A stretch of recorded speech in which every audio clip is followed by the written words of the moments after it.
Cotteridge is quite dear to our hearts. Although this wasn't the original first site, it is for us now the earliest first shop we've had.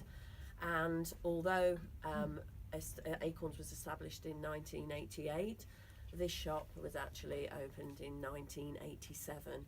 So officially on the 28th of September, this is the earliest we could all get together. This is Cotteridge's 30th birthday, so I think that's a massive celebration, so well done. And what we want to... Now, the very first Acorns charity shop opened in Cotteridge was September the 28th, 1987. It was staffed by ladies who had worked together to Cadbury's, where they were redundant, and somebody asked if they would like to find some volunteers to raise funds for the Children's Hospice.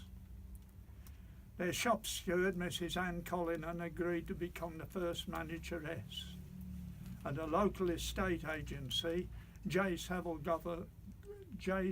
Gordon, offered rent-free accommodation for 6 months in the premises recently occupied by the gas showrooms. The opening day was enormous. There was a great queue at the front door, thanks to the press and the BBC. We did a roaring trade on that first day, and we raised £1,000 in one day. From little acorns, a great oak's grown. And I'd like to thank all those people who assisted us at that time, and in particular the late Anne Cullinan and her family, who were absolutely wonderful in helping us to get the whole thing started off. Thank you. In February 1986, Acorns became a family affair when our mother, Anne Cullinan, and 2 friends from Cadbury's decided to raise £3,000 for the new Children's Hospice appeal.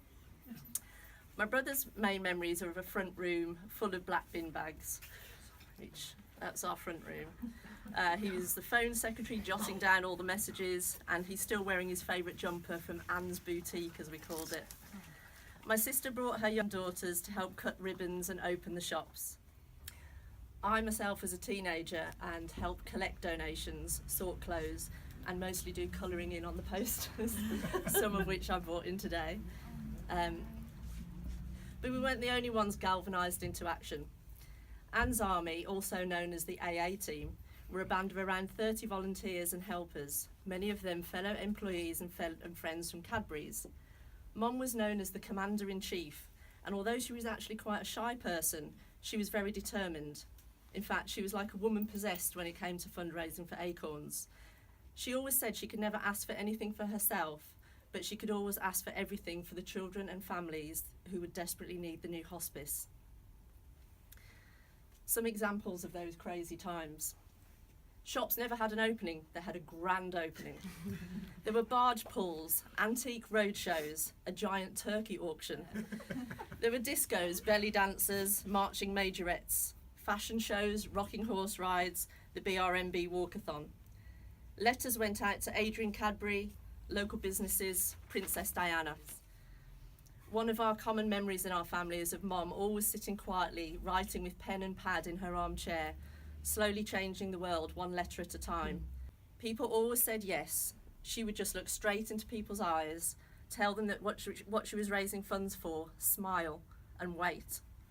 She would unleash this massive human warmth that made people feel good about giving. If she needed a van, one would appear.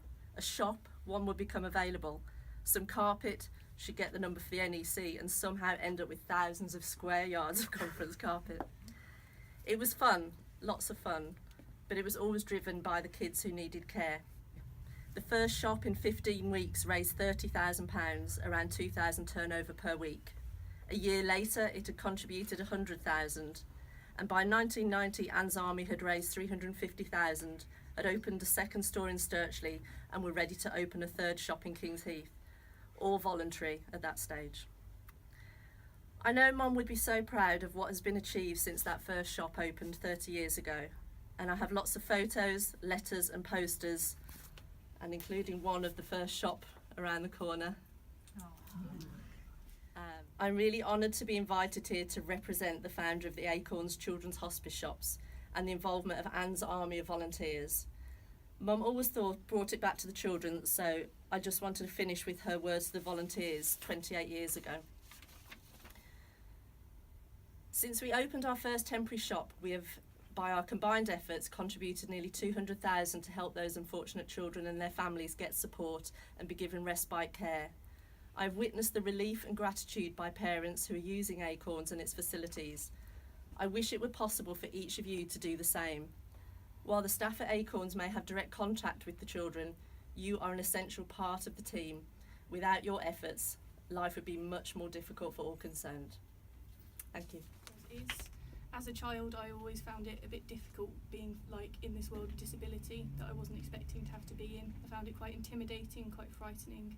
And then when I was told that I'd have to face my brother's death, it was an unfathomable concept for me. Trying to deal with this at school was also quite difficult, as I couldn't really explain to other children what I didn't really understand myself. So going to Acorns was quite important for me, as they give me a place to fit in. I received one-to-one support to try and explain to me what was happening around me, and then I attended the siblings groups, which I still attend today, which provided me with a whole network of support which I still rely on now, and friends that I've kept in contact for years. This Acorns helped me through my brother's diagnosis and then his inevitable death, which was the most important thing that they ever could have done for me personally and for my family too. This made Acorns my second home, and I don't know where I'd be without it.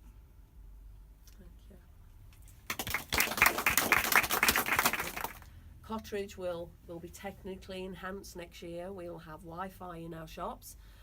We will have a television in the shops that are near the cause and near the hospices.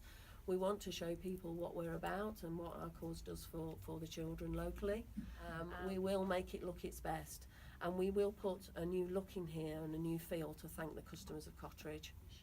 This year alone, up to now, over 1,400 bags of donations have come into this store. So it deserves that little bit of TLC. Thank you to all of the volunteers here today, but also the ones who aren't here today and who volunteered over the 30 years. £200,000 is an incredible sum to raise, and we simply would not be the charity that we are today without the volunteers and the customers and the staff of our 57 now. 57. If you want to know something, never ask a chief executive. I think it's such an important shop because you were our first shop, but also because you're so close to, you serve the community that really is the absolute local community of our first and most used children's hospice, and I think it's absolutely smashing that that plans are in place now to make it even better and to get